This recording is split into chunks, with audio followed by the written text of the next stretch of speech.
One fighter jet, several loyal wingmen, zero pilots at risk. That's not science fiction. That's what the United States Air Force is rapidly accelerating toward in 2026, and America's enemies are struggling to find an answer for it. For years, the F-35 was called the most controversial fighter ever built. Too expensive, too slow, too complicated. Critics lined up to bury it. But here's what those critics missed entirely. The F-35 was never just a fighter jet. It was always the brain of something much, much larger.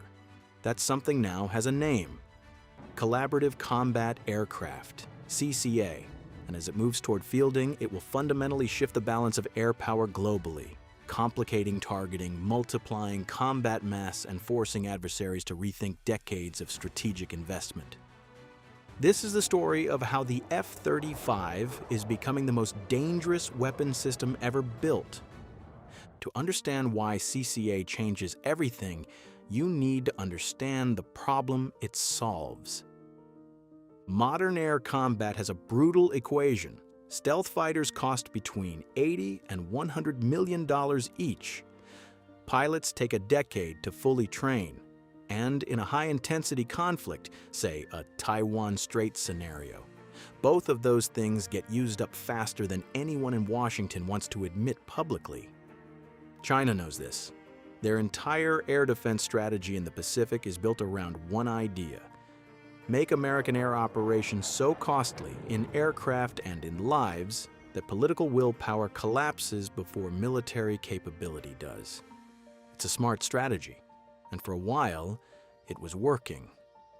The U.S. Air Force looked at its aging fleet, its pilot shortage, and the sheer scale of Chinese air defenses, thousands of surface-to-air missiles, advanced radar networks, and a rapidly growing fighter force, and realized something uncomfortable. A one-for-one exchange in the Pacific wasn't survivable, not politically, not strategically. So they stopped thinking about fighters and started thinking about systems. Here's the concept that is reshaping the entire future of air power, and it's simpler than you'd expect.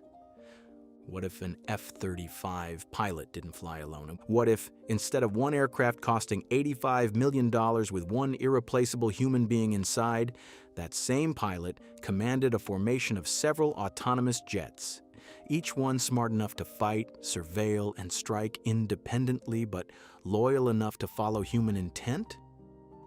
You lose a drone? You lost $25 million in some circuitry. You lose an F-35 with a pilot? You lost a decade of training, an $85 million jet, and potentially an irreplaceable human life. The math changes completely. This is the core philosophy behind collaborative combat aircraft. And in 2026, it has moved from PowerPoint slide into serious prototype flight testing and rapid iteration. Two programs are leading the CCA charge, and both have now crossed from early concept into active development and flight validation. The first is the Anduril Fury, built by defense technology company Anduril Industries, the same firm reshaping how Silicon Valley thinks about national security. The Fury is a sleek, jet-powered autonomous aircraft roughly the size of a large trainer jet. It's designed from the ground up to operate in contested environments, absorbing risks so manned aircraft don't have to. Anduril was awarded a CCA contract by the Air Force in 2024, and by early 2026, test flights alongside F-35s have been validating what engineers promised: increasingly seamless communication, real-time tactical responsiveness, and the kind of autonomous decision-making that would have seemed impossible 5 years ago. The second is the General Atomics Gambit. Where the Fury emphasizes speed and aggression, the Gambit family is designed around versatility. Different Gambit variants can be configured for different mission profiles: electronic warfare, surveillance, or direct strike, giving an F-35 flight commander a modular toolkit rather than a single capability. Both aircraft share one critical design principle: they are expendable by design. Not because engineers cut corners, but because the entire point is to put capable, affordable airframes between enemy missiles and American pilots. Picture an F-35 taking off from a base in Japan. Standard loadout, standard mission. Except this time, the pilot has multiple CCAs flying in formation, some ahead, probing enemy radar systems, some flanking, degrading communications. One hanging back, carrying additional strike munitions the F-35 itself doesn't have room for. The F-35's legendary sensor fusion, the system that stitches together radar, electronic intelligence, and infrared data into a single coherent picture, now doesn't just inform the pilot, it commands the entire formation. Enemy radar lights up trying to track the formation. The CCAs detect the emission source in milliseconds and automatically reposition to complicate the targeting solution without the pilot issuing a single command.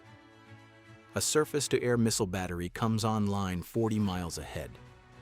The F-35's combat management system calculates the threat, assigns CCAs to suppress it, and routes the rest of the formation around the engagement zone, all while the pilot focuses on the primary target. This is what the Air Force calls mosaic warfare, distributed, adaptive, and incredibly difficult to counter because there's no single point of failure. Shoot down 3 CCAs and the formation adapts. Target the F-35 and the CCAs continue the mission autonomously. China has spent 20 years building defenses designed to stop American pilots. They may have been building exactly the wrong thing. The Air Force plans to acquire more than 1,000 CCAs over the coming decade. At a projected unit cost of between $25 and $30 million each, that's a fleet of autonomous wingmen larger than the entire fighter forces of most nations, built for roughly 1/4 the cost of an equivalent manned aircraft fleet. Think about that for a moment. For the price of 100 additional F-35s, the United States can field 300 or more autonomous combat aircraft, each one capable of independent operations in some of the most contested airspace on Earth. For adversaries trying to plan around American air power, this dramatically increases the combat mass they must account for. In the old model, you knew roughly how many F-35s existed, where they were based, and what their range limitations were.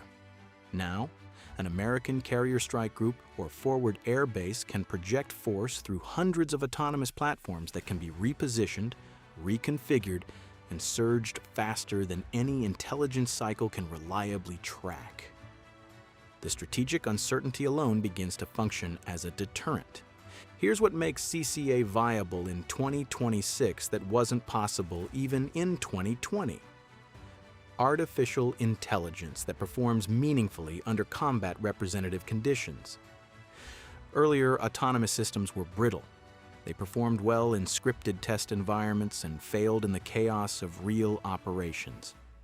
The AI systems now running on Fury and Gambit platforms are fundamentally more mature, trained on millions of simulated combat scenarios, stress-tested against adversarial inputs, and designed to degrade gracefully rather than fail catastrophically when they encounter the unexpected.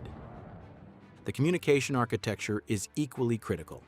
CCAs communicate with the F-35 and with each other through encrypted, low probability of intercept data links engineered to remain resilient against jamming and interference. When the link degrades, because adversary electronic warfare is always evolving, the CCAs don't freeze. They continue executing the last known intent of the mission commander and reassess when communication restores. This is not a drone being piloted by remote control. This is an autonomous decision-making system that fights on behalf of human intent, even when that human is temporarily unreachable. China is not standing still. Their own loyal wingman programs, most notably the FH-97 Fierce Dragon, have been in development since the early 2020s. But here's the gap that matters. Chinese autonomous combat aircraft are designed around the J-20, a platform that, for all its capability, lacks the sensor fusion architecture of the F-35. The F-35 isn't just a fighter, it is the most sophisticated airborne intelligence-gathering platform ever put into production. Its ability to share data across an entire networked formation in real time is what makes CCA so operationally significant. Without that foundation, a loyal wingman is just a drone. With it, the entire formation begins to function as a single organism. Russia's program is even further behind, constrained by sanctions, supply chain failures, and a defense industrial base that has been grinding itself down in Ukraine since 2022. The window of American advantage is open, and the Air Force is moving through it with urgency. The F-35 was always misunderstood. Critics saw a fighter. The Air Force saw a node, the most capable node in a future networked force that didn't fully exist yet. In 2026, that force has taken shape. The Collaborative Combat Aircraft Program is not an upgrade, it's not an add-on. It's the answer to the fundamental problem of modern air warfare. How do you project decisive power against a peer adversary without trading irreplaceable pilots for strategic objectives? You give those pilots a force of intelligent, affordable, autonomous wingmen, and you let the most advanced fighter jet ever built command them. The F-35 was always the quarterback. Now, finally, it has a team. And for anyone who still thinks this aircraft was a mistake, watch what happens next. Tell us in the comments, which CCA variant do you think will prove most decisive, Fury or Gambit? And if you want more breakdowns of where American air power is actually headed in 2026, hit subscribe. The story is only getting bigger. Thanks for watching, and we will see you in the next episode.